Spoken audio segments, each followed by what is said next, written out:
Aizawl Khawpui Kumhlui thlah zan tuna hian dar som pahnih zanlai dar som pahnih ani a ni somthum pakhat December sangni somni pakhat thana Aizawl Khawpui kan thlir mek ani tuna hianin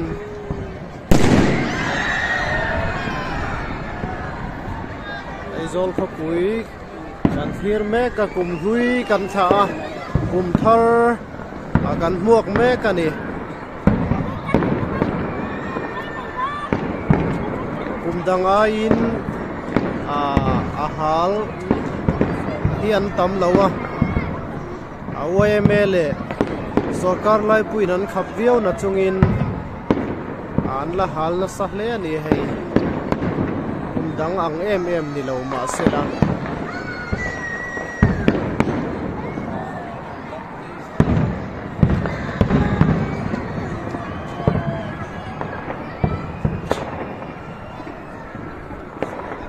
in chung zol atangin kan thlir me kani Aizawl Khawpui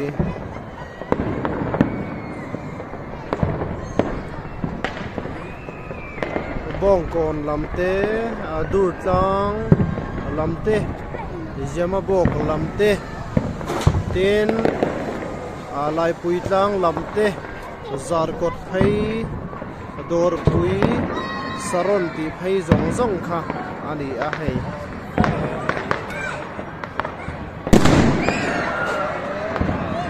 Skyland ta ne rohi chu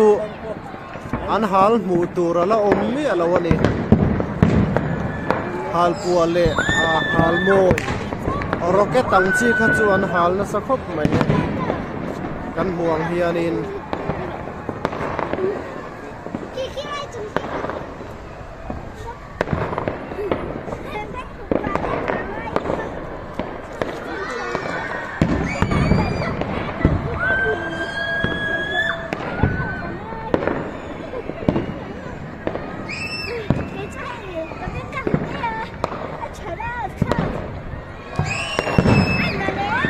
I'll hope my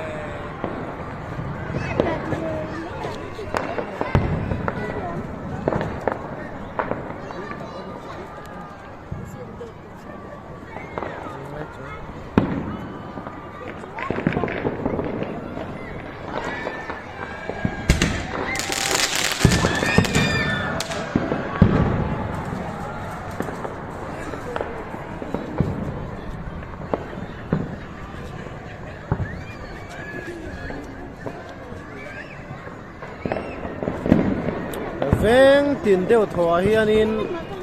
hal lo na tak aom lo ani hei veng tin a hian an hal deuh vek ani hal puale hal moi rocket amai ro chu kan soyang khanin kumdang ang em chu ni lova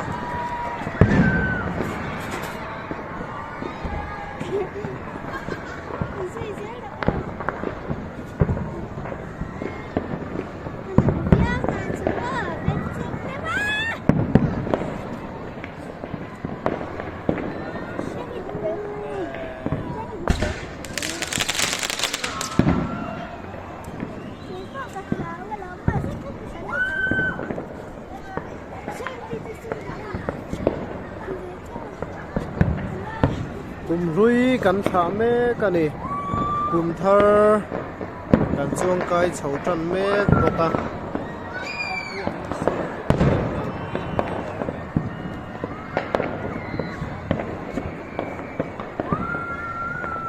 hal na sakhop mai